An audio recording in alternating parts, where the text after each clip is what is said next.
Hi friends, ఇవాళ నేను పకోడీ చేశాను. ఈవినింగ్ వెదర్ చాలా బయట అయితే చాలా కూల్గా ఉంది.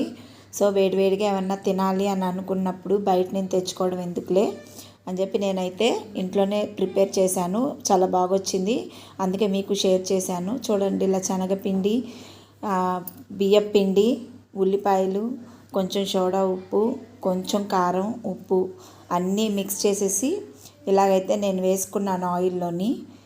ఇలా ఆయిల్లో వేసుకున్న తర్వాత చూడండి, ఆయిల్లో వేసాను విడివిడిగా అనమాట, చేతితోటి ఇలాగా స్ప్రెడ్ చేసినట్టు వేసాను. అవి కొంచెం బ్రౌన్గా ఇదవుతాయి అన్నమాట. చూడండి, ఇది మెత్తటి పకోడీ అండి, గట్టి పకోడీ అయితే కాదు. నేను ఆయిల్ అయితే కొంచెం వేసుకున్నాను, ఎందుకంటే కొంచెం పిండి వేసుకున్నాను కాబట్టి.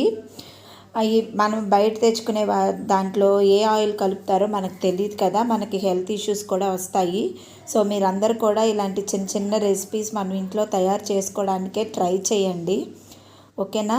నేను కూడా అలా నేర్చుకున్నాను, అలా చేసుకోవడం చిన్న చిన్నగా నేర్చుకున్నాను. నాకు ఫస్ట్ అయితే రాదు, తర్వాత అన్నీ చిన్న చిన్నగా నేర్చుకున్నాను. ఇలా అయితే పకోడీ వేశాను, చాలా బాగా వచ్చింది టేస్ట్ అయితే.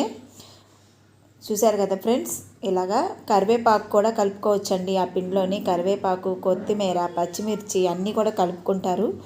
కానీ నాకు అలాగ ఇష్టం లేదు కాబట్టి మామూలుగా ఆనియన్స్ ఒక్కటే కలిపాను. జీలకర్ర కూడా కలుపుకుంటారు, అది మన ఇష్టాన్ని బట్టి ఉంటుంది.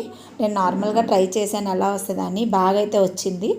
సో అది మీకు కూడా షేర్ చేసుకుందాము అనేసి చేస్తున్నాను అన్నమాట. ఇది మీరందరూ కూడా బయట నుంచి తెచ్చుకోవడం కొంచెం మనకి ఇబ్బందిగా ఉంటుంది కదండి, హెల్త్ ఇష్యూస్ వస్తాయేమో అని భయపడే వాళ్ళందరూ కూడా ఇలాగైతే హ్యాపీగా తయారు చేసుకొని ఇంట్లో మన ఫ్యామిలీ మెంబర్స్ అయితే ఎంజాయ్ చేయొచ్చు. మనకైతే ఎటువంటి హెల్త్ ఇష్యూస్ రాకుండా ఉంటాయండి. ఓకేనా ఫ్రెండ్స్?